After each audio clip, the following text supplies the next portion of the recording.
Well, hello everybody and welcome back to the channel, and today we're taking a look at a Clefairy Box deck that I've been tinkering with, which I'm pretty certain most of us have, and well, there's a good reason for that. As I've said previously in past videos, I have obviously said that this format is very weakness heavy, which, I'm actually kind of, fine with that, to be brutally honest, because we're obviously leaning into a format after post-rotation where we at least, utilize weakness a little bit more in the format, which, to me, that's kind of the point of the TCG in a way. Like, you obviously have to consider weakness and stuff like that. So I'm actually pretty happy to be seeing this. So as per usual, in the description below, there's going to be usual links. Double the deck list, which is also available to copy in the description below. There's the games that we'll play, and also the outro and what I think of the deck. So, of course, we are playing a Lillie's Clefairy Box, which some have taken to calling this Slot Box, which I don't think that's what I would be calling it myself, but yeah. This deck's really fun, though, and obviously this is a slightly different variant to the one that you're going to be seeing in a Sibling Sunday episode. I did make an official post, and obviously I had that version as well, but obviously slightly edited from the Sibling Sunday video. And, well, after, careful consideration, obviously one of my subscribers pointing it out, I think I'm just going to stick with this one and see how it does. So, of course, a similar concept, of course, we are playing with the Teal Mask Ogerpons. I've not added in an Iron Leaves mostly because I don't think we need one. A lot of the time we're obviously powering up Teal Mask Ogerpon with Teal Dance, and, well, if we really need a Grass attacker, we can use it. But if the format starts to become a lot more Mega Absol, Mega Zygarde, things like that, I think a Iron Leaves could make its way into this list. I've added in, however, a Moltres plus one copy of Fire Energy. Obviously, Fire Energy can be used on all of our Pokemon, but obviously it has to be used on Moltres. And well, Moltres, as I've said before, is a really good attacker with our weakness format. And obviously it can one-shot a Teal Mask Ogerpon in the mirror, and obviously force them to gust if we need to. Obviously, we are playing Wellsprings in here. We do have 2 copies of it, just so we can have more consistent access to it. We also have 2 copies of Latias for a little bit of pivot, and obviously we can attack with it if needed. We then, of course, have 2 Kangs and 2 Meowths, because we're not using a Noctowl engine in this one. My only criticism of this particular build that we're going to be showcasing today is I don't think we have enough, attacking options. I know obviously we have Wellspring, Moltres, and Clefairy plus Teal Mask Ogerpon, but, Wellspring takes 3 energy, Moltres takes 1, but we only play the 1 Fire Energy, and obviously Clefairy is quite a spongy 2-prizer, which is something that will obviously affect it. I think, personally, we need to lean more into, like, a toolbox sort of approach. Like, maybe we could cut down the Teal Mask to 2. We can add in the Iron Leaves. We can obviously cut the Kangs, cut the Meowths, Well, to be fair, we actually want to keep 1 of the Kangs at the very least. But maybe we could lean into something more of a toolbox approach. Because, we have a decent number of attackers. It's just, I feel like this list is missing something. I definitely want to put a Blood Moon Ursaluna in here, but I haven't really found a room for it. So, let's go to the deck list, and let's have a proper look. And welcome to the deck list. This has been a really fun deck to test, and I don't particularly have a favourite, between the Owl version and obviously this version, with obviously, Kangs, Meowths, things like that. I definitely think the Owl version runs a little bit smoother, but, this version obviously has a lot more draw access, and obviously has less reliance on finding evolutions. But you can still, use what we have in terms of, like, Brock Scouting, Cyrano, Boss. Obviously, we get to play 3 Boss in this version instead of 2. And obviously, we can still keep a high count of Crispin at 4. Now, the only thing about this version compared to the Owl version is we can't cherry-pick our Lillie's Pearls. Now, we are playing 2 copies of this, just so we have access to it. Obviously, there are ways to play around this card, and, it's still a pretty good card regardless, but just bear in mind there are ways to play around it. But that's sort of why we have Clefairy as our main attacker in most situations. And that's why we also have double Wellspring plus double Water, so that way we don't prize our Water Energy, because our A spec is not obviously Crystal. But you know what? I think this has been really fun. And like I say, with a few modifications, because you could cut down the Grass, you could cut down the Teal Mask, You know, you could go with Wellspring. You play Spark and Crystal as your race spec. You know, you can keep the Moltres. If you want to see something like that, do let me know, because I do want to give that a try. I'll probably work on it anyway, but I probably won't do a video on it unless you want to see it. So just let me know. So of course we played 4 Clefairies, 3 Ogerpons, 2 Latias, 2 Wellspring Ogerpons, 2 Mega Kangaskhan, 2 Meowths, 1 Fez, and 1 Moltres. We then have 4 Crispin, 3 Boss, 2 Cyrano, 2 Brock Scouting, 2 Lillie's Determination, and 1 Ends Plan.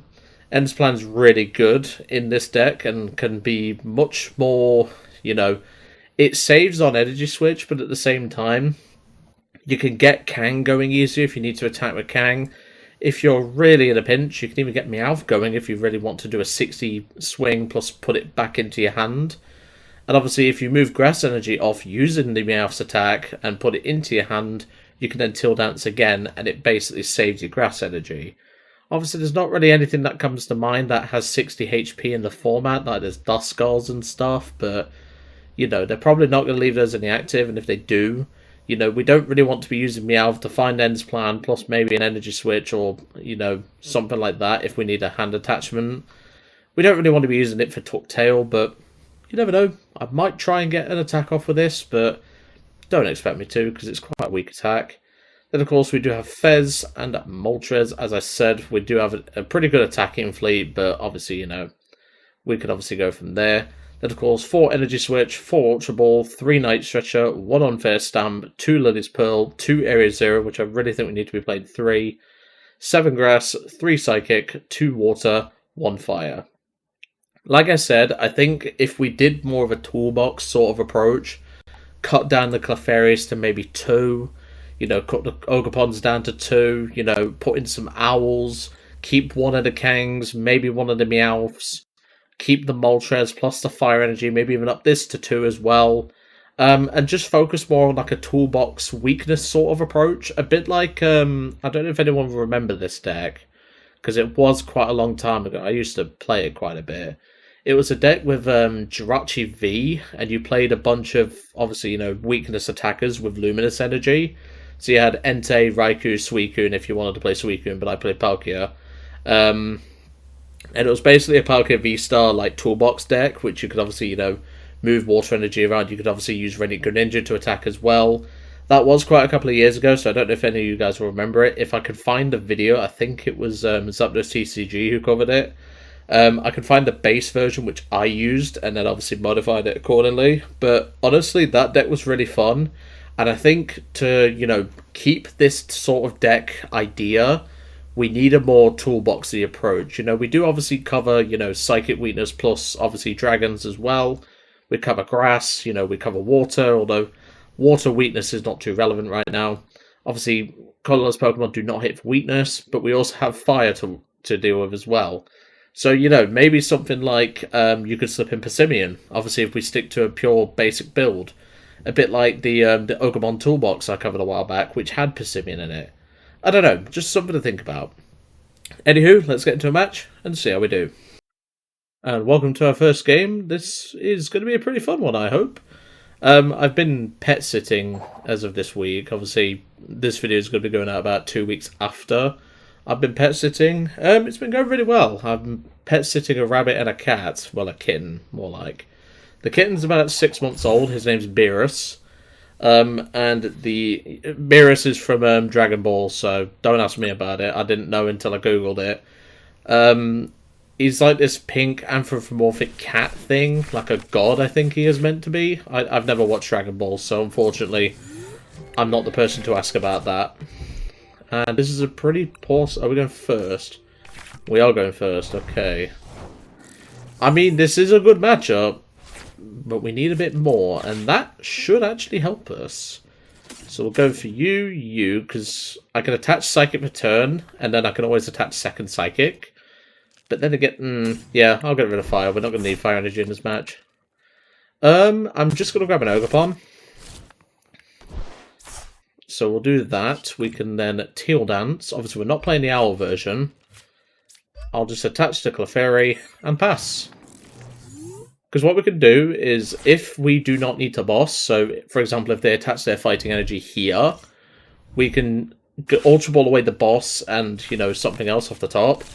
We can grab a Meowth, use the Lilies after attaching here, and we can actually, you know, get a full fresh hand of 8, but realistically, they're going to be attaching to the one on the bench, so we need to gust that. There's a Pokepad. They're not really, you know, they're setting up pretty nicely. They're getting a pretty good start. Obviously, we will need multiple Clefairies in this matchup, but I'm sure we'll be fine. Let's see if they get a turn attachment, because if they don't, that could be pretty good for us. And obviously, I can go for this if need be. But honestly, our start is completely fine. I'm not too worried. They're going to Night Stretcher back that fighting. And yes, they're attaching to the bench. That's completely fine. Team Rocket's Petrol. What could you be grabbing off of him? A Lilies for next turn. Fair enough. I think that's probably what I'll do, is I'll just attach Psychic and Gust. Because I can always Ultra Ball away this Teal Mass later. So yeah, I'm just going to Gust a Riolu. Attach a Psychic, and Full Moon Rondo. Obviously, we're not doing a huge amount of damage, but now they need damage mods to actually take out our Clefairy. So I'm not too worried right now. Them giving us a Makuhita actually gives me good information. That tells me that they're not really doing much. If you heard that button sort of sounding noise then, my screen's trying to turn itself off, so preventing that from happening by pressing a button, that's all. There's a Lucario. Are they going to evolve now? Yes, they are. Obviously, they are probably going to play around our bench. Because obviously, we need a Lilies of our own. But obviously, we need to start setting up another Clefairy is the main thing. Does he have an air balloon, maybe? He has a Rocky Fighting Energy, but that doesn't bother us. There's another Riolu. The Rocky Fighting Energy only stops effects of attacks. Obviously, Clefairy just does raw damage, so I'm not too worried about that. But if they didn't have the attack with... Well, if they didn't have the retreat, why did they promote this? That just feels very weird. Not really sure what my opponent's thinking there, but we can at least do this. I think I just take this out. Because, like I said, I'm going to take a price card anyway. I don't need to set up this Clefairy now. So, yeah, I think I'll just do that. For Rondo, I don't need to Meowth this turn. I'd rather take out their Gust. So I'm pretty happy with that. There's an Energy Switch, so that'll make our job a little bit easier. Like I said, I'm not worried about this Lucario. Like, we don't need double Psychic. We can just get this back later. I could have obviously Meowth this turn, but like, I need to put down another Clefairy. I can't afford to bench or get rid of one. And if he Gusts a Teal Mass, we have a lot less options, but we should be okay, I would imagine. But obviously, we're probably going to have to two-hit this Lucario, because they are playing around our bench. And, well, we've not really benched much this turn. Well, this game, to be honest. But even if they do Mega Brave, they are forced to Aura Jab the next turn, so it's not a major deal. But they haven't played any Power Pros, which is concerning. And obviously, they could be playing, you know, Stamp, which could also be a concern. But nope, they're just going to swing with a Mega Brave. That's fine by me.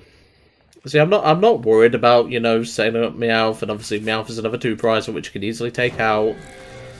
You know, I'm not really too worried. Okay, there's a Lily's Pearl, but we're going to have to Ultra Ball that away, so let's get rid of this. We can grab ourselves a Meowth. I'll Energy Switch to you. Play down the Meowth. Meowth is obviously a high risk in this situation, but we can deal with it. And then we'll just grab a Lilies and play the Lilies. There's Night Stretcher. That's pretty good.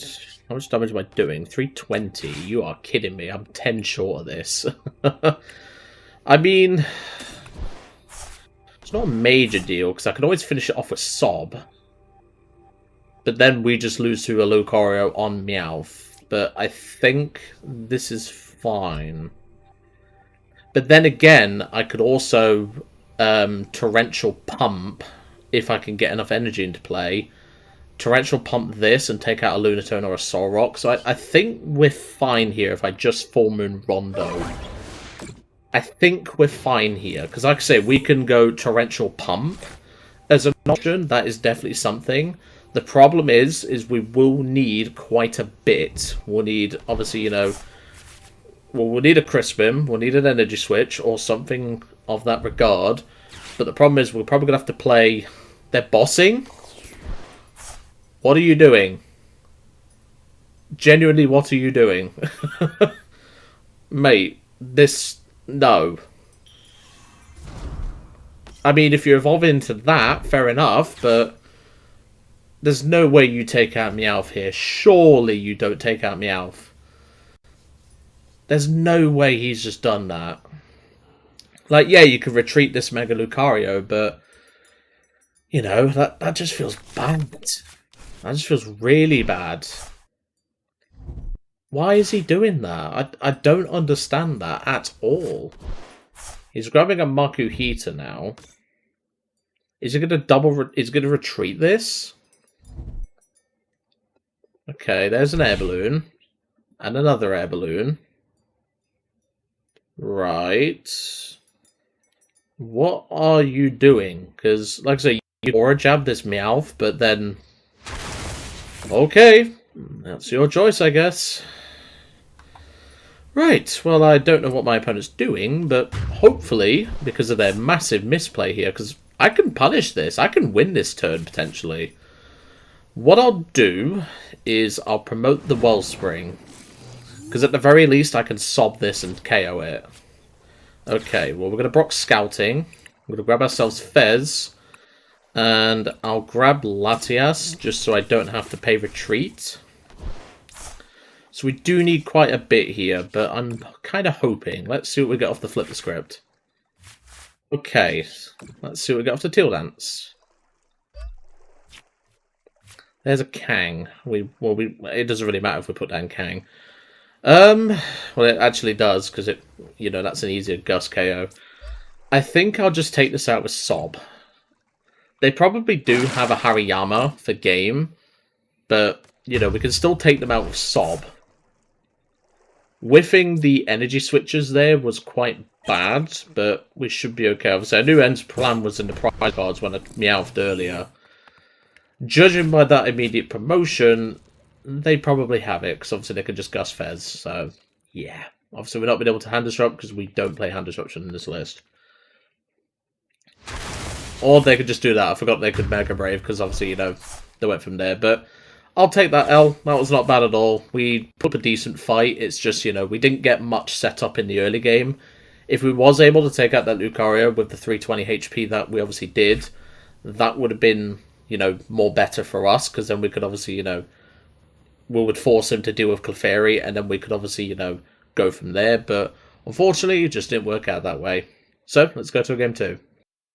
And welcome back to game 2. That was not a bad game at all, I don't think. Yes, maybe I could have obviously used a Meowth earlier, and that could have potentially made a difference, but the problem is Lillie's is random, so there's no definitive guarantee to obviously, you know, get that attack off. And to be fair, it wasn't really in a bad position. It was just more the fact that, you know, we couldn't really get, you know, energy switches and things like that. And yeah, we do want to go first. This deck doesn't really mind going first or second, but the Owls version prefers going first. But, like I say, they can do it. And, well, speak of the devil, and he shall appear, Mega Kangaskhan is one of the best starters in the deck, so, you know. We can take that. And looks like we have another Lucario deck, which is making me regret starting the Kang now, but it's not a big deal. So we'll go for the run errand. There's a Wellspring. I am immediately going to bench that and put a Psychic on it.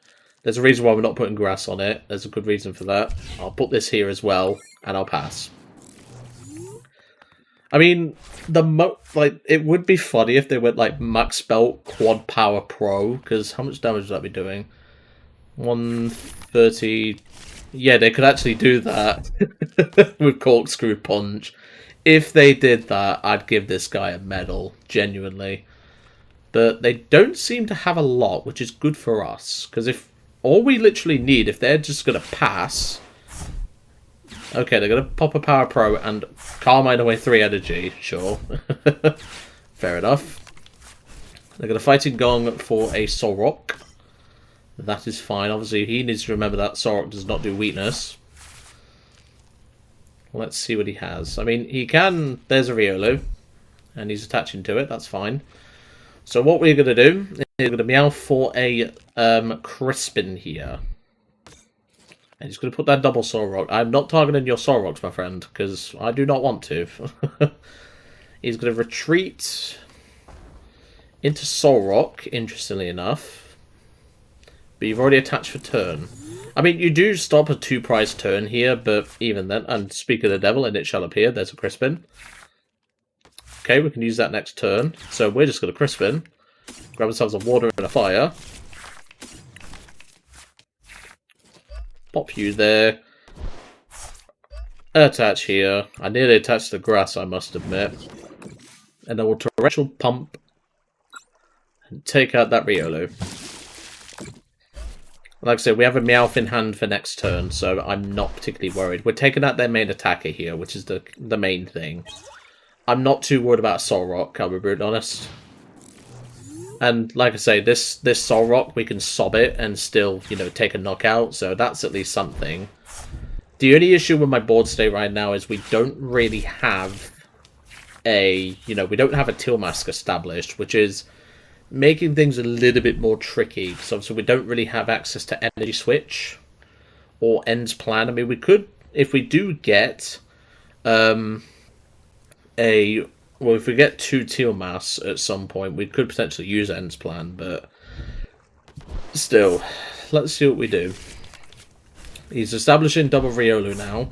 Even if we do, you know, take the knockout here on this Soul Rock, it actually does make our prize map a little bit easier. So we may just, you know, go for the attached Grass and sob. I'm pretty happy to do that. There's another Fighting Gong. He's playing a lot of Fighting Gongs already. That's his 3rd one? Yes. I thought it was. He could attach here, but he would still need a Power Pro to take out this Wellspring. That's the only thing. Obviously with a Lucario is what I mean, but anyway. Let's see if we'll go to the top. Boss. It's not a bad idea. I mean, we could trap Lunatone. We could do that. And then I can, you know, do something like that. But to be fair, I'd rather Brox and grab a couple of Teal Masks, because then we have a bit more option in that regard. So I think that's what I'll do.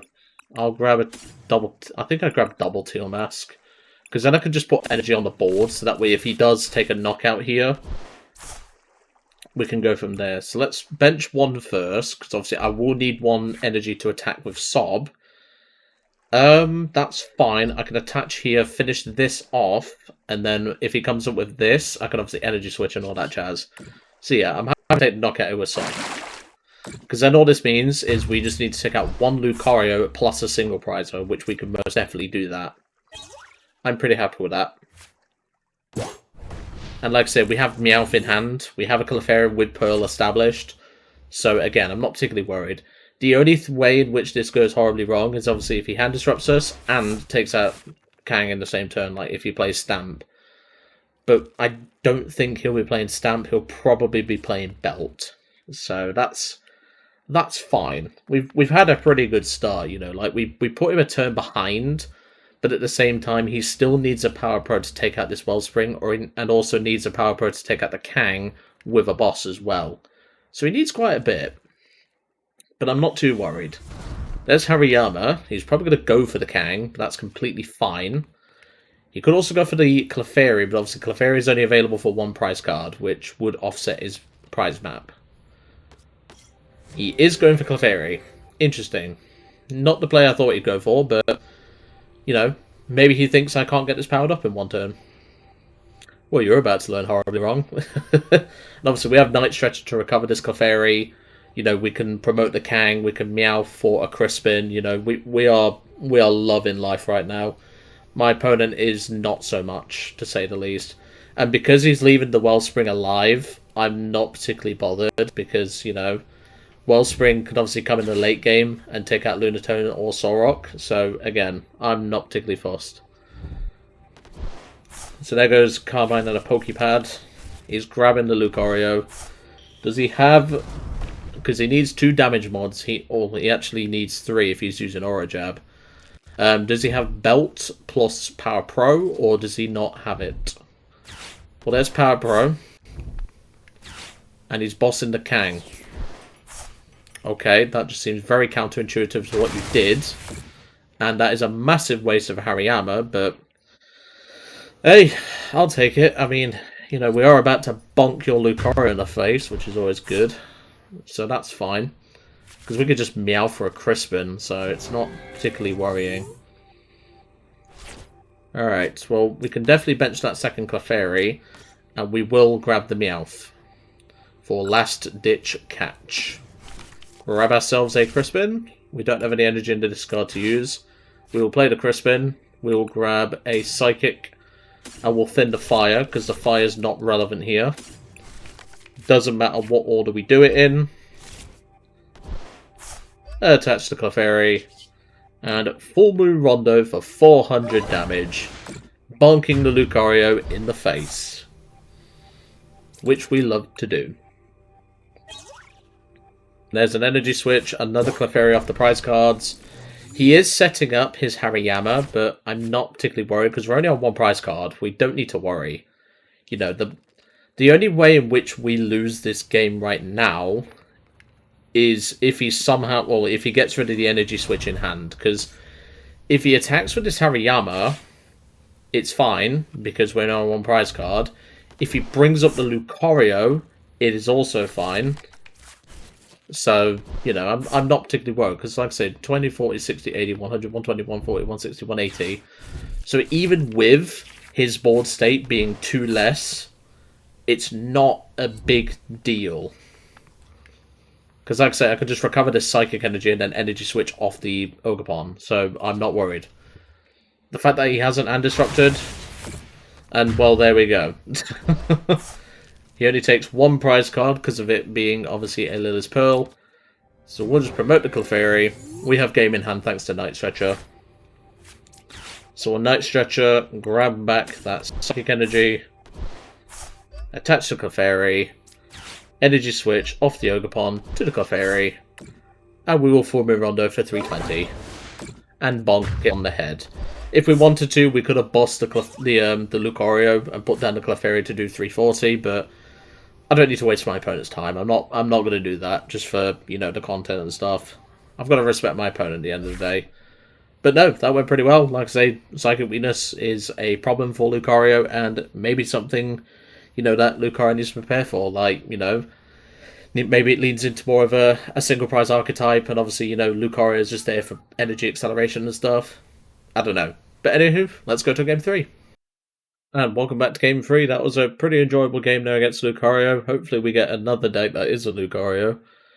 But that went pretty well, you know? Like, I'm pretty happy with how that went. It seems our opponent's having a bit of a connection issue, so hopefully this doesn't turn out to be, you know, a concession because of a connection issue, but still, I still get points and stuff like that, and obviously I might even get daily done. I didn't even look at my dailies today, to be honest.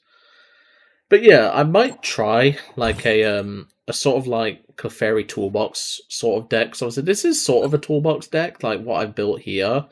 But, you know, there's still a little bit more wiggle room, I think, in this sort of list.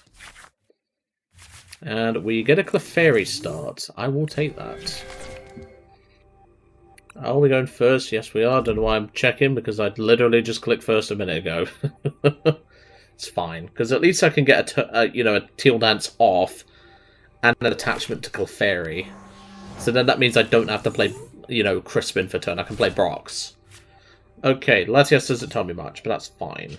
So we will Teal Dance. Okay. Do I want to bench this? Not particularly. I'm just going to attach the Clefairy, and I will pass. Don't know what my opponent's playing, because the Latias doesn't exactly give a lot away, but still. Let's see. Like I said, I'm pretty impressed with how this Clefairy box is actually doing. Like, I added in the Moltres just for the mirror, mainly. Diancie. Ooh, that's going to be tricky. That's bulky. That's very bulky, because it's effectively 300 HP. How do we deal with that, is the question. We could plink it with Moltres, because that would bring it down to effectively 210. And then we just need a big board and we can bonk it on the face. So, I don't know. Secret Box. We might even have a turn 1 Garland Ray, which would be a pretty big issue for us to deal with. Brillish, Diancie, Carmine. I'm not looking forward to this one, I don't think. Because if he grabs Wondrous Patch, he could potentially, you know, like, get a turn 1 Garland Ray, which would be a big problem. Well, that was a Power Glass, a Pokepad, it looked like, and a, what was it? Mystery Garden, yeah. This is just Mega Diancie box, which we can potentially hit 300. The issue is, obviously, we need them to have a full bench, and we need us to have a full bench. And, well, they play Mystery Garden as their stadium, so the chance of that happening is quite low. And, of course, they do play the Ghost as well, which we need to consider. But hopefully, if they fill their board up a little bit more, I might be able to capitalize on this. And obviously, you know, bonk the Latias and start taking prize cards. But it looks like they're not going to do so. So I'm going to bench the Moltres. I'll Ultra Ball away Water, because that's not relevant. And I'll get rid of Crispin. And I'll grab myself... Cause what am I going to need in this matchup? I mean, Kang's not a bad idea for an attacker, but... I don't know. I'm not too confident with that. Because I could get Kang going, but then... I'm going to grab Kang. I think it's fine to grab a Kang. I'll then go for a Meowth with Last Ditch Catch. I will grab a Lillie's, just so I can get some fresh draw. I don't need to play Brox, not this turn. Okay, that's pretty good. We can get another Teal Dance in. Can I get an attack off this turn? I can attack with Clefairy, but I don't do enough. I'm only doing 160. I mean, that could mean Wellspring comes in later, but the Wellspring's not very good against Diancie. I think I swing anyway, just so I have the option. I benched a Latias as well, so I'm doing 180. And then, like I said, I can maybe bring in, you know, Wellspring and bonk this for 2 prizes. So yeah, I'm just going to full move Rondo for 180. I think it's fine. What did they grab as their supporter? I need to check. What did they grab as their supporter? A Lillie's. Okay. So they are definitely going to get a Garland Ray off this turn. Like I said, the issue is obviously Wellspring isn't very good in this matchup. Kang's very good in this matchup, but obviously it can only take 1 to 2 hits from a Diancie. There's Telepathic Psychic Energy, so they're going to set up their Duskulls. And, you know, like, this card isn't like a huge threat, but these are, because we do not play Psyduck. This deck's not been doing too well, though, but obviously we don't play a Metal Attacker, which... there's not really any good ones right now, I will say. Like, there's Doublade, which would absolutely farm this if you get set up. But, you know, that's few and far between, I'm afraid. So, you know, it's something to consider. They're going to rare candy into a Dusknoir, so they're already putting us under major threat. Are they going to pop the Dusk, however? Because if they do that, we could capitalize on that. Because if they pop the Dusk, that gives us a prize card. We can then hit this with a Wellspring. But then again, no, that feels kind of bad if we do that. Was that a Fluttermane I just saw then? I wasn't paying attention, I'm being honest. Yeah, I thought it was. I wonder why he's playing that. That's not what I was expecting, I'll be really honest. There's a Wondrous Patch. It's probably going to go to this one because it's already ready, but he could also power up this one. And yeah, he's going for that one. That's fine. Is he going to pop the Ghost and take out my Moltres, though? I don't think he will, realistically. Mystery Garden, discarding that for 4 cards. Not bad. Not bad at all. Yeah, this is pretty good for my opponent. Like, you know, this setup is actually pretty good. I've never actually done a video on Mega Diancie either. So maybe it's about time I do. But yeah, this is definitely not looking very good for us. Because like I say, the Diancie can come in, obviously take out Clefairy. They can pop the Ghost and take out Moltres and take a 3-prize turn. But then what we can do is we can take out the Latias. And obviously soften up the Diancie. But I think our safest option is going to be to try and dig for our Area 0. And potentially bonk this. But then again, hold on, how much can Clefairy actually do? All 5 bench, so that's 100. 220, yeah, we can't actually do it. We do 280 at max. I think we're gonna have to lean into Kang this game. We have to lean into Kang and hope they don't have like 4 bosses or whatever. Which is kind of copium, but we have to live with that, unfortunately. Because like I say, with the Diamond Coat, we still only need 2 heads on a Kang, and my heads lock with Kang is actually pretty good. So maybe, fingers crossed, we could do that. Let's see what we get. There's a Lillie's Pearl, so we need to energy switch off of you to the Kang. We can Crispin to the Kang. I'm going to fill out the fire because I might need it, and I'll get a Psychic as well.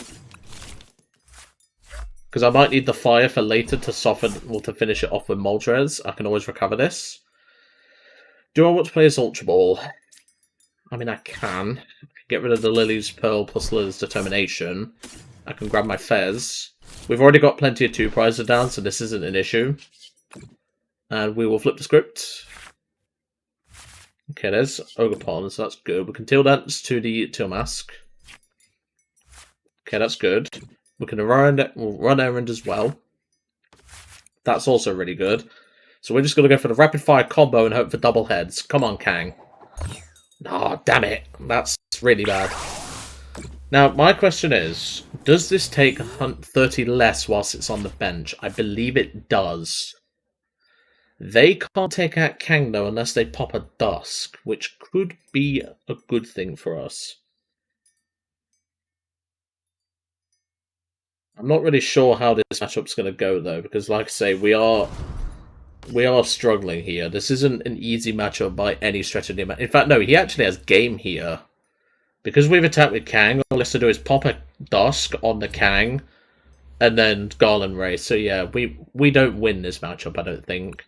So yeah, I'm just going to drop a concession, because I don't win this matchup. I don't play a type coverage to deal with, you know, Mega Diancie, and there isn't really anything good in the format for like a tech basic attacker that can deal with Diancie. Because the problem is you have to do 150 damage for like cheap energy, and nothing really springs to mind. But I'll take that L. You know, like there are going to be matchups which we don't win with this deck. Maybe I'll look into a metal attacker, but to be fair, like, what are the chances of seeing that Diancie deck? Probably very little, but still. So, what did I think to the deck? This deck's really fun, you know, like, it's got a lot of lines, and obviously, you know, the tech attackers and everything is really nice. But, you know, it's one of those decks that, like, is more of a toolbox sort of approach, and that's sort of why I like these sorts of decks. Obviously, you're not going to beat every deck in the room, that's just how it is, but Lucario is normally a pretty good matchup for you. You know, Clefairy Mirror, if you're playing a Moltres, should be a lot better than what you think, because obviously Moltres is a single prizer that can uptrade. So I think the Moltres tech is worth it, but obviously, you know, with a deck like, you know, Mega Diancie plus, you know, Dusknoir, it is a very difficult deck to beat, because that's doing 370 damage with a Dusknoir pop, and it could be playing other damage mods for all you know. So that's quite a tricky matchup, and to be fair, we played spongy 2 prizes with less than 240 HP, so naturally that's going to be quite difficult. I mean, if I was supposed to suggest what to change about this deck, personally, we just need to lean more into that toolbox approach. I think you can cut the Clefairies down to like 2. I don't think you need 4 Clefairy like we're playing here. But honestly, I think this deck is actually not too bad. I'm really enjoying like the concept and everything of, obviously, you know, Clefairy itself. Obviously, it's a really good attacker anyway. But like I said, with this whole weakness format, I think it's a case of we need to figure out what is best for, you know, the meta. Like, what attackers do we need? Clefairy, no-brainer. Teal Mask, you know, it's not really an all-in attacker in a way. But obviously, Iron Leaves can obviously be considered in the deck if, obviously, you know, Zygarde becomes meta, which I very much doubt it. Same with Absol, obviously being around with Mega Box and stuff like that. I think it's just down to, obviously, what matchups and meta we will have. But obviously, with a large amount of Dragapult in the meta right now, obviously, Terra Box version, you know, Pult Noir, Straight Pult, you know, there's a lot of things to consider. But honestly, I'm really enjoying this deck, and I'm probably going to build this IRL.